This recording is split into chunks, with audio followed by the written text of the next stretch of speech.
Hello everyone, Comrade Snake here with The Dark Sands, War in North Africa, 1940 to 42, published by GMT, designed by Ted Racier. In case you are coming in fresh on this, I'll do an overview of the situation here at the start of turn 4. Everyone else who's been seeing the other videos, I apologize, it's been a while.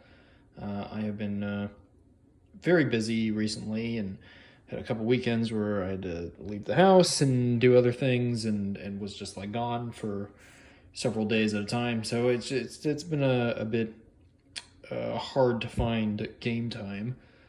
But I did get it prepped, everything ready for turn 4 to just roll into it. So that is what I'm going to do after this little overview here. And I think from here on out for this series, I'm going to be less in-depth of kind of showing all the moves and doing everything like that.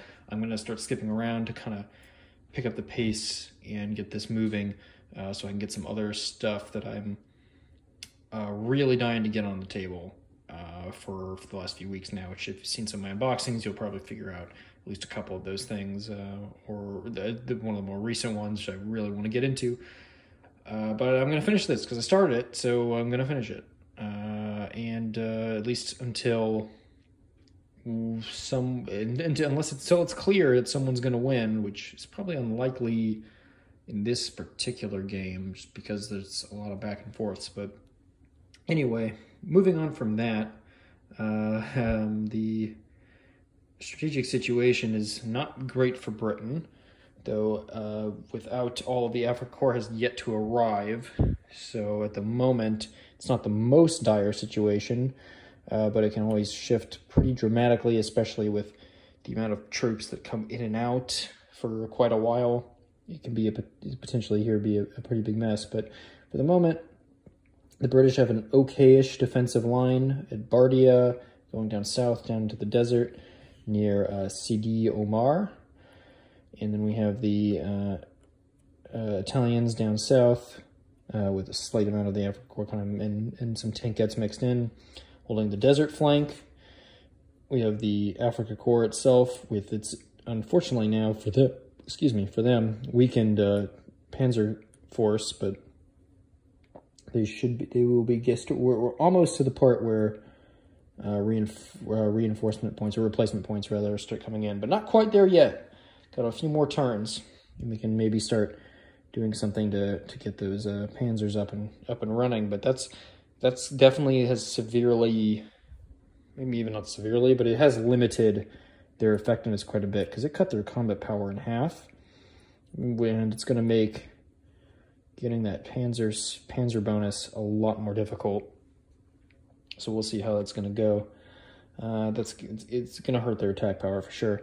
And then we got the strong force of Italians, the 21st Army, HQ up here, trying to kind of slowly push towards Bardia and squeeze the British from up north while we're going on the more open plains with our mobile forces, or most of our mobile forces.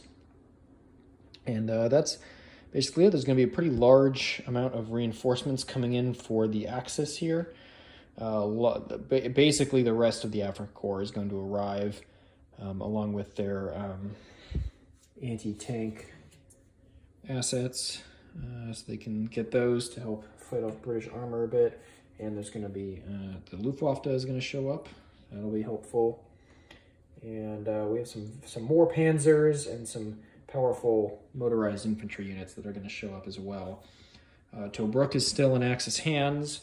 And as far as I can tell in the rules, that Tobruk falls chit only shows up when Tobruk actually falls. So I'm just kind of leaving him there because Tobruk hasn't fallen, so I don't think it goes into play at all. I might be totally wrong on that, but that's as far as I can tell. As far as I can tell, that's what happens, because they didn't actually capture. It was not captured at any point. So I'm just going to assume that it doesn't go in. So that also kind of limits both parties' actions a bit, or it has been limiting them. So that's kind of an update on the situation, and I'm going to start skipping ahead to interesting moments in the turn. I'm not just going to necessarily jump all the way to the end of the turn, unless, like, for whatever reason, really not much happens, which seems mostly unlikely at this juncture, at least. Yeah, I'll be back in no time at all for you. All right, so I did in fact go to the end of the turn because there wasn't a whole lot of dramatic things, just the Axis moving into position and beginning to assault Allied position, British positions. The most crucial thing, and I don't even know how crucial it is, but they did, the Afrika Corp did eventually overrun that fortified sector by the Commonwealth and forced this unit to retreat, destroyed the non-rebuildable one. However, they crucially lost one of their Panzer units in the attacks. So that's not great for them, but the rest of the Afrika Corp came in. I've already removed, they extended moved and removed all of their disruption markers at the end of the turn. The British were never really in a position where they could have threatened them after. By the time it was basically the very end, they got extended moved in after there was no combat or move things for the British left.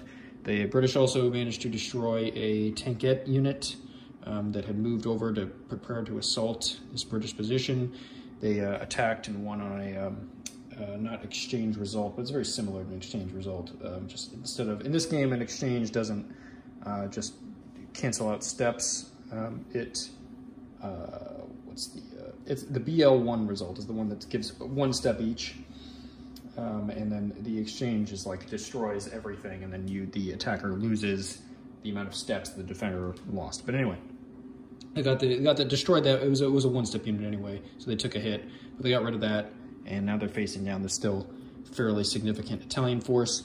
The Italians did attempt an assault on Bardia, but they didn't get anywhere, except to lose their one tank unit that was that one step was destroyed after a abysmal roll of 1. They just lost that unit, and that was it. Were not able to make another attempt, and that was even with calling in assets.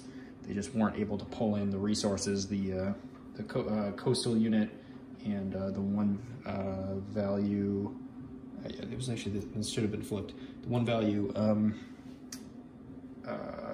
air asset for the Brits helped keep him at a 1-to-1, and they lost that battle.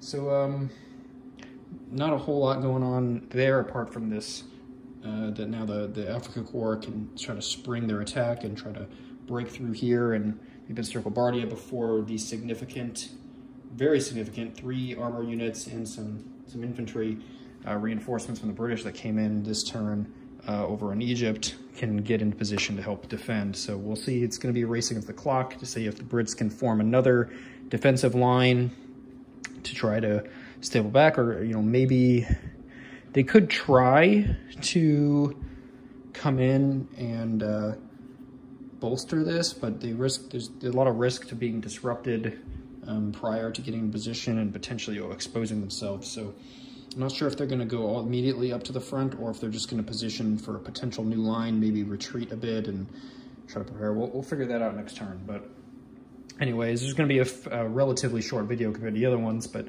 that's what happened, and we'll get over to turn number 5 on the next one. So thanks for watching.